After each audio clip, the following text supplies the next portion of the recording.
வணக்க மக்களே, சற்று முன்கழிக்கப்பட்ட மிக முக்கிய தகவல் ஒன்று விளையாகி இருக்கிறதாம். 10க்கு 10 தானா, பிடி கொடுத்து பேசாத பிரேமலதா. அதிமுக திமுக சாக்காயிடுச்சா, தனிதான் போட்டியா? வாங்க வெளியவே மூலமாக்கலாம்.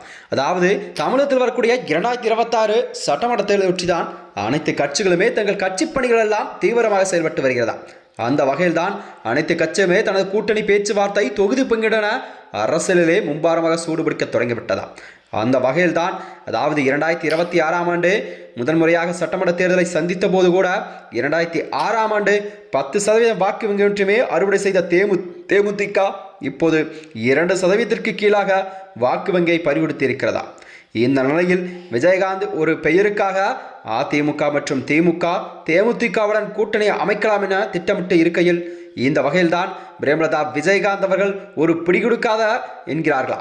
இதை அடுத்த கடைசி தேர்தலில் கலட்டி விடப்படும் நிலைக்கு கூட தேமுதிக செல்லலாம் என்கிற அரசியல் பார்வையாளர்கள். ஆனால் இதுவரை யாருடன் கூட்டணி என்பதே அறிவிக்கப்படாத தேமுதிக பொதுச்செயலாளர் பிரேமலதா விஜயகாந்த் அவர்கள் அதாவது அடுத்த கட்ட நகர்வு என்ன என்பதே மக்களிடம் ஒரு கேள்விக்குறியாக இருந்து வருகிறது. தமிழக சட்டசபை தேர்தலுக்கு இன்னும் 2 மாத காலம் மட்டுமே உள்ள நிலையில்தான் அரசியல் கட்சிகள் அனைத்துமே தீவிரமாக தேர்தல் தயாரிப்புகளில் ஈடுபட்டு வருகிறதா. அதாவது தேர்தல் தேதி அறிவிக்கப்பட்டவுடனே வேட்புமனு தாக்கல் தொடங்கும் என்பதால் கூட்டணி தொகுதி பங்கீடு வேட்பாளர் தேர்வு உள்ளிட்ட பணிகளை எல்லாம் முன்னதாகவே முடிக்க வேண்டிய கட்டாயம் அனைத்து கட்சிகளுக்குமே உள்ளதா.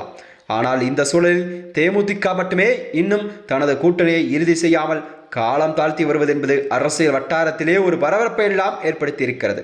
2006 ஆண்டு முதல் இதுவரை 3 முறை சட்டசபை தேர்தலில் போட்டியிட தேமுதிக 4வது முறையாக தேர்தலை எதிர்கொள்ள தயாராக உள்ளது என்று கூறப்படுகிறதா. ஆனால் இந்த முறை திமுக கூட்டணியா அல்லது அதிமுக கூட்டணியா என்ற ஒரு முடிவை எடுக்காமல் இரு தரப்புடனுமே ஒரே நேரத்தில் பேச்சுவார்த்தை நடத்தி வருகிறது தேமுதிக. திமுக மற்றும் அதிமுக இரு கட்சிகளையும் குழப்பத்திலும் அதிர்ச்சியிலும் ஆழ்த்தியுள்ளது. தமிழக அரசியல் களம் இந்த முறை கண்டிப்பாக 4 முனை போட்டியாகத்தான் மாறியுள்ளதாம். ஆளும் கட்சியான திமுக தலைமையில் ஒரு அணி, எதிர்கட்சியான அதிமுக தலைமையில் மற்றொரு அணி, நடிகர் விஜயின் தமிழக வெற்றி கழகம் ஒரு அணியாகவும் சீமான் கட்சியின் ஒரு அணியாகவும் தமிழகத்தில் கண்டிப்பாக 4 முனை போட்டி நிலவும் என்பதை அரசியல் வியூகமெல்லாம் வகுக்கப்பட்டிருக்கிறது.